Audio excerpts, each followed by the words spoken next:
નમસ્કાર મિત્રો, સ્વાગત છે આપણી યુટ્યુબ ચેનલ મિણાત કિશોરમાં।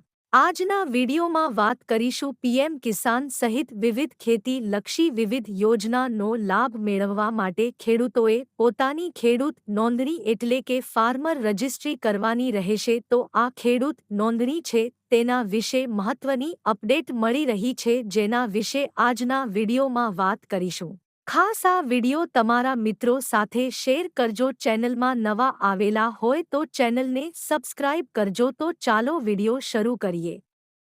વિડિયોમાં વાત કરીએ તો આ લેટર છે તે ખેતીનિયામકશ્રીની કચેરી, ગુજરાત રાજ્ય ગાંધીનગર દ્વારા લખવામાં આવ્યું છે। તારીખ 29/11/2024ના રોજ આ લેટર છે તે લખવામાં આવ્યું છે, જેમાં તમામ કલેક્ટરશ્રી, કલેક્ટર કચેરીઓ, જિલ્લા વિકાસ અધિકારીશ્રી અને જિલ્લા પંચાયત સંબંધિત આ પત્ર લખવામાં આવ્યું છે। ફાર્મર રજિસ્ટ્રી અંગે ખેડૂત નોંધણી બાબત આ પત્ર લખવામાં આવ્યો છે। વિગતવાર માહિતી મેળવી તો ભારત સરકારશ્રી દ્વારા ડિજિટલ પબ્લિક ઇન્ફ્રાસ્ટ્રક્ચર ફોર એગ્રીકલ્ચરના ભાગરૂપે અગ્રિસ્ટેક પ્રોજેક્ટ અમલમાં મૂકેલ છે।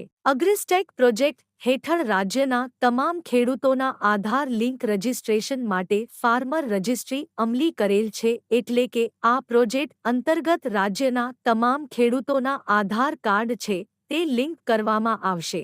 તારીખ 15/10/2024થી રાજ્યમાં તમામ ગ્રામ્ય કક્ષાએ કેમ્પ મોડ મારફત રજિસ્ટ્રેશનની પ્રક્રિયા શરૂ કરવામાં આવેલ છે। ગુજરાત રાજ્યનું ફાર્મર રજિસ્ટ્રી પોર્ટલ ડેટાબેઝની જાળવણી માટે તારીખ 21/11/2024થી તારીખ 26/11/2024 સુધી મેન્ટેનન્સ હેઠળ હતું, જે પુનઃ કાર્યરત થયેલ છે, જેથી કરીને જે ખેડૂતોની નોંધણી હજી બાકી છે તેવા ખેડૂતો પોતે પોતાની નોંધણી છે તે કરાવી શકે છે। ખેડૂત છે તે પોતે પોતાની રીતે નોંધણી કરી શકશે અથવા તમારા નજીકના સીએસસી કેન્દ્ર પર જઈને પણ તમે રજિસ્ટ્રેશન કરાવી શકો છો અથવા તમારા તાલુકા અથવા જિલ્લા કૃષિ વિભાગમાં જઈને પણ તમે રજિસ્ટ્રેશન કરાવી શકો છો। ખેડૂતોએ આગામી પીએમ કિસાન સન્માન નિધિ યોજનાનો આગામી 2000નો હપ્તો મેળવવા માટે ફાર્મર રજિસ્ટ્રી એટલે કે ખેડૂત નોંધણી કરાવી ફરજિયાત છે।